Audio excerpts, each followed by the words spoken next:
Okay folks, so I know it's been just over 3 weeks since the last upload. I do apologise, but I haven't just been sitting around doing nothing. There's been plenty of car stuff going on, been filming all that time, and yeah, just catching up on a bunch of stuff that I had lying around, namely projects like the 130i and that whole swap over from the donor car. You're seeing a sneak peek of how one of the cars ended up right there. July was a pretty crazy month, from the M5 destroying its clutch and the S3 blowing up his engine. That was the last upload we did, was taking that car for a drive. It's now been sold. I don't really want to create too much repetitiveness on the channel, so I just want to bring you guys fresh and exciting content.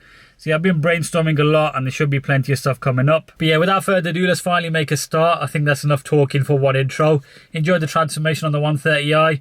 It is pretty satisfying. Now quickly a recap for those who are wondering why I've now got two 87s. Essentially what happened was the 130i I bought from auction last year got pretty much destroyed over winter. The glass on the tailgate was smashed, so it let in a lot of rain and dampness, and the interior got covered in mold.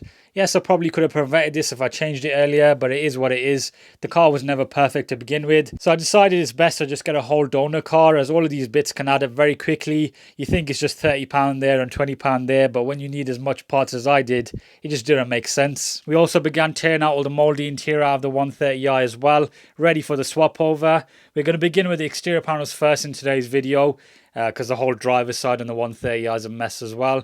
So we'll get that done and then we'll move on to the interior.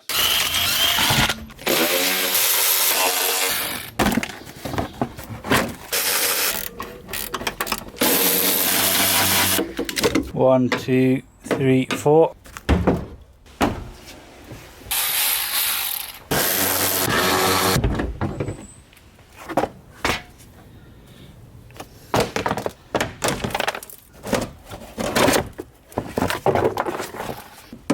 Washer bottle, hiding the screw that's all the way back there.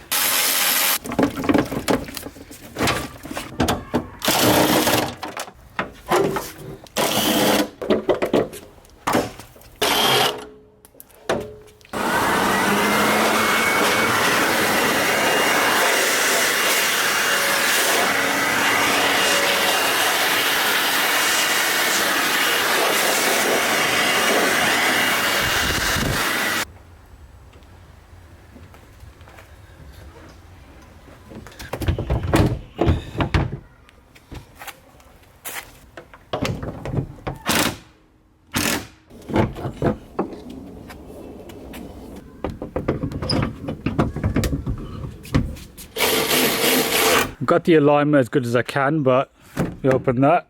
There you go, closes. Same in this. Because it's so easy to take these doors off, and these door cards are probably a bit more of a hassle and faffing about with clips and whatnot.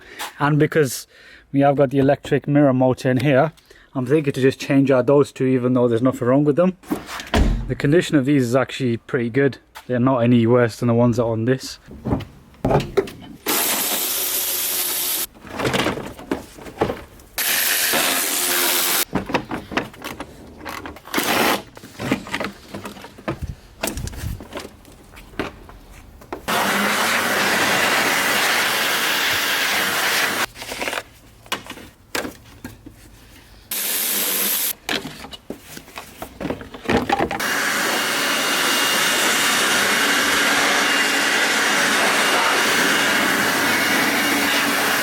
Right, so both front ends have been stripped, ready to do the swap over. A little bit of a graveyard of parts going on. Probably about 500 spider webs, all different types. The wing that was damaged on the 130i, the replacement one on the 123 isn't perfect. It's got a dent there and is a bit rusty, but it's an improvement regardless. And in terms of the passenger side wing, the 130i one has a little scuff there, and that one's got a little bit of a scrape there, so I think I'll just do it so it matches as well with the doors, because there's a bit of a difference in color right there. We'll get these all on now and complete the front end, I guess. Now, as you can see, the donor car does have the upgraded xenon headlights. This is one of the reasons I was attracted to it in the first place. It just makes it look a lot more upmarket. The only issue is they're not plug and play, and you do actually need to change over some of the wiring and a few bits of coding. There is actually an official retrofit kit, which I didn't have at the time, but I thought I'd mount them up and see how they look like.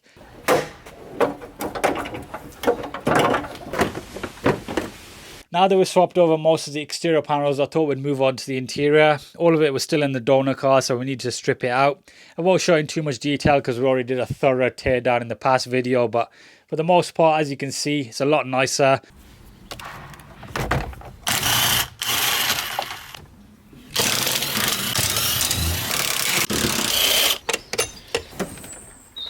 Okay, so sometime later we've got pretty much everything out of the 123D apart from the headliner. Pretty much the most trickier bits like the dash, etc. I've cut around the carpet there because it was a bit tricky to do it efficiently, and it shouldn't matter anyway. But yeah, this is how it all looks like on the floor. Probably been a fair few drinks dropped in there, so I'll give that a clean. Seats are out, pretty good condition. Could do with a clean again.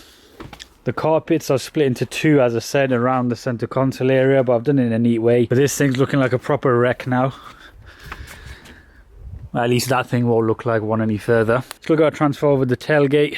The wiring on this has been chopped, so I'm gonna have to figure out that when I get to that. Moving on to the carpets, so I thought I'd give them a good clean. The main issue was I just had a bunch of hair on them, which I got out with the vacuum.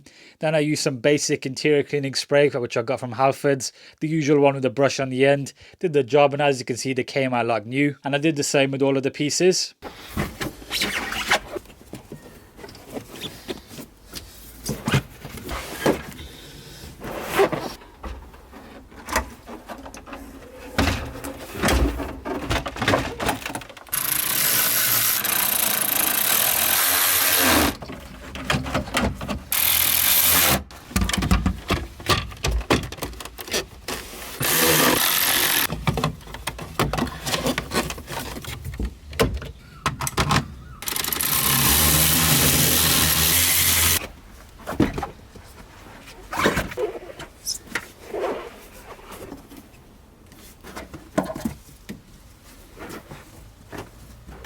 The center console was pretty filthy, so I need to give it a good clean before I installed it in the 130i. I used some pear soap and a brush to agitate all the dirt and got rid of all the sticky residue from the spilt drinks over the years. This stuff makes a big difference, and the bar costs less than £1. You'll see it in a bit more detail later when we clean the leather seats.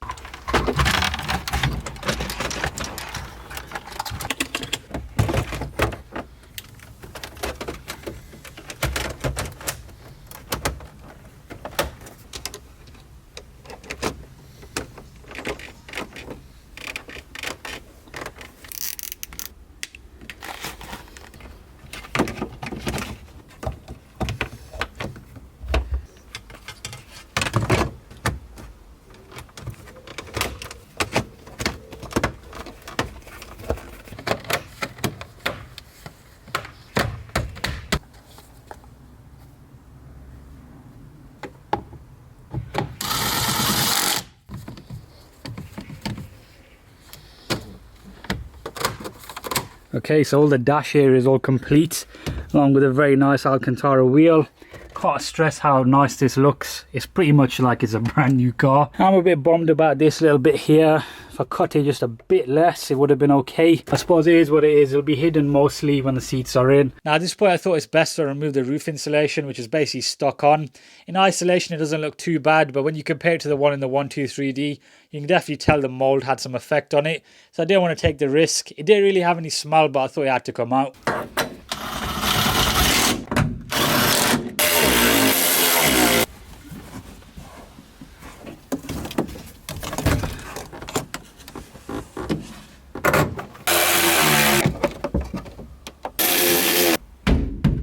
Okay folks, so we're finally there. All of the interior trims are in. This last bit takes a lot longer than I thought it was going to take. Headliner was obviously a bit of a pain to do without it being screwed in, and I wanted to get all the clips in properly, and because I've got a whole spare set of screws, etc., I thought I'd get everything all in as it should be, rather than just, you know, bodging it back together. All that's left now is to put in the seats. But yeah, well chuffed with this.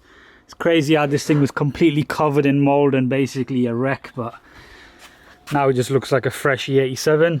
I have been cleaning it as I go along, as you've seen, just giving it a second vacuum because of all the dust that dropped when we pulled out the insulation. What I want to do next though is give these seats a clean. Now the process for this is going to be the same as what we did with the other trim pieces, so I'm going to use that pear soap.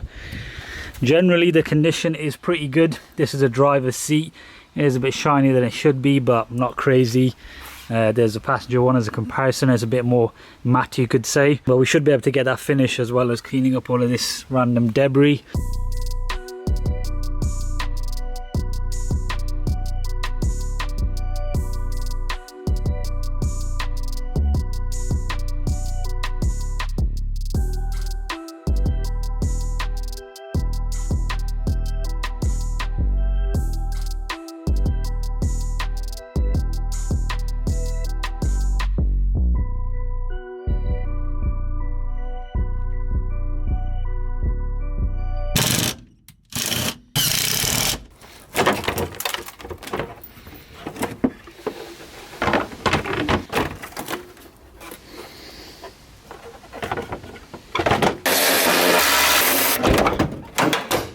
Now in terms of boot lids, this isn't the original one that was on the 130i, which had a smashed window. That's why it says 118D on there. I bought a bare tailgate, fitted it throughout winter at some point to prevent the mold getting any worse, but by that time the damage had already been done. It never closed anyway, and it had rust issues, so it didn't matter. And when it came to the 123D, that one was perfect, but I just had to match it up to the main car's loom, so I had to chop it from that side and join them up. Usually I have stayed away from wires, I've always found it a bit tricky, but I thought in this case all I had to do was match up the colours. So I watched some YouTube tutorials and ordered these heat shrink self-soldering connectors, got the heat gun out and just gave it a go. Okay, so it's the next morning. I got most of the wires done, pretty decent for a first attempt. They're all joined together. They have a bit of solder in the middle that holds them all. Seems to be doing the job. I did connect the battery up a second ago and jump start it. Speaking of batteries, I have swapped over the one from the 123D. Weirdly enough, it's actually got a genuine BMW one in there. Not that it matters, but it is pretty cool. It's a lot larger. The thing is, that car does have stop start and this doesn't because it's older, but either way it'll give us a bit more power than whatever the one that was in there. Also swapped over some of these bits because they were less rusty, and this positive cable as well also had less rust on it. We'll just put this back on now and I'll show you some of the bits. Right, key should be in there. That's another thing, the key on this is a state as well. It's weird, and there's not a single panel on this car that was not a mess. Okay, speedo works. Service light, of course. Yeah, 164,000 miles. Definitely doesn't feel like that in here now. Can't remember what the mileage on that car was, but I'm pretty sure it was similar. Got 19 miles of range. FM works. This work. Yep. Now, as we did change over the complete doors, which are from an LCI, be interested to see if it all works. I think that answers that. Okay, so you can pretty much just bolt in a whole door. Now, the folding mirror button. Yeah, I had a feeling that wasn't going to do anything. The wiring is all in there, so maybe it's a coding situation. I don't know, I'll need to look into that. And now the boot itself, this thing has never shut previously, because when it had the original smashed boot, it wasn't closed, it was like sellotape closed. When I put that one on, it didn't close either. So you can see that lock there, it has tape on it. This is a complete swap over, so this should close. Nice.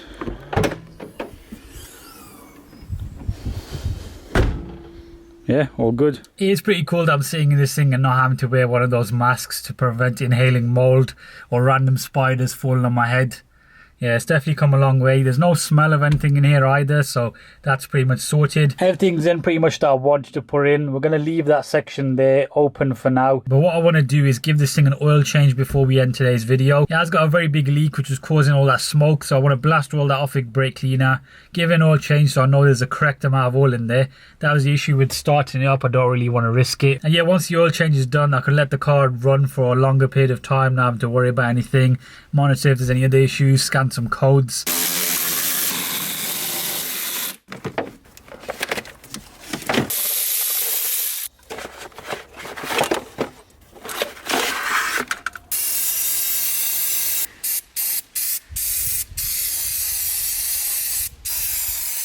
Okay, so nearly 3 cans later, I've got a fair bit of it off, but this thing is probably the worst I've seen. I mean, the N54 had an oil leak, but this is on a different level. That is all just sludge on the front. Tried to clean up most of it that was on the manifolds, because that was the issue before with the whole smoking situation.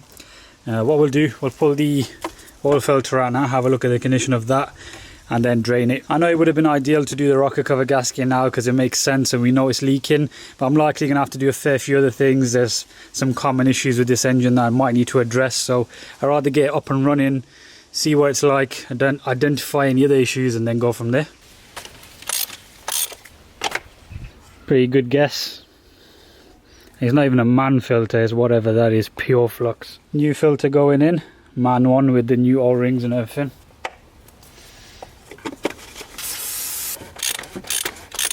Okay, so that's draining now, 17mm socket.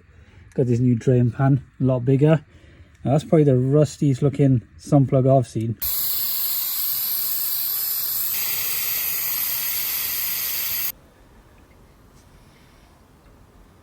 Okay, so now that this is all done, we'll go ahead and start it up.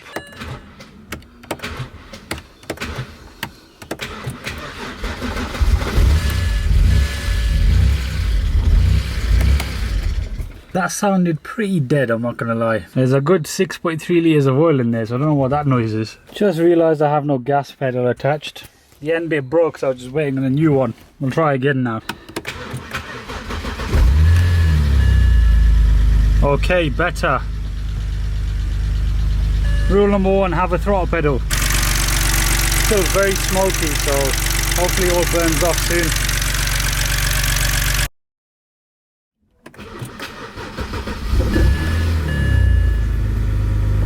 Ooh, that sounds a bit smoother. Now I actually did run it again last night for a bit longer, let it warm up, and the lifter tick did go down considerably. And it sounds like it has now as well. Yeah, it's much better. Smoke's pretty much non-existent at the minute. Might be a tiny bit, I think, right towards the back, but nowhere near as bad as before. Obviously, once the rocker cover is off and the gasket's replaced, that last bit back there will be able to be cleaned off. It's a bit tricky, it's hard to reach there with a brake cleaner spray.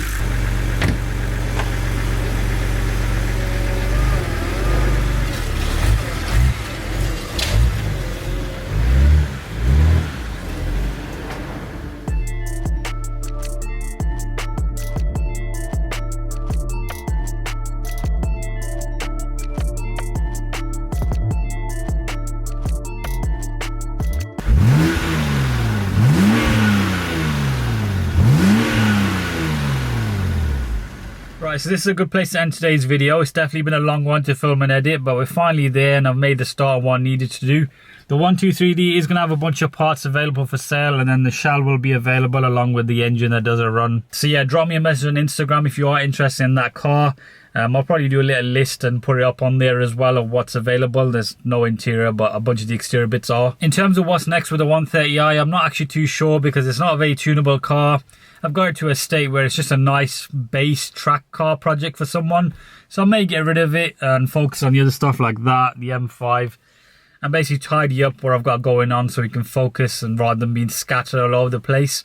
But either way, the car has come a long way since the auction from where it started. So I'm happy with it as it stands currently. But yeah, I'll stop talking now and I'll see you in the next video.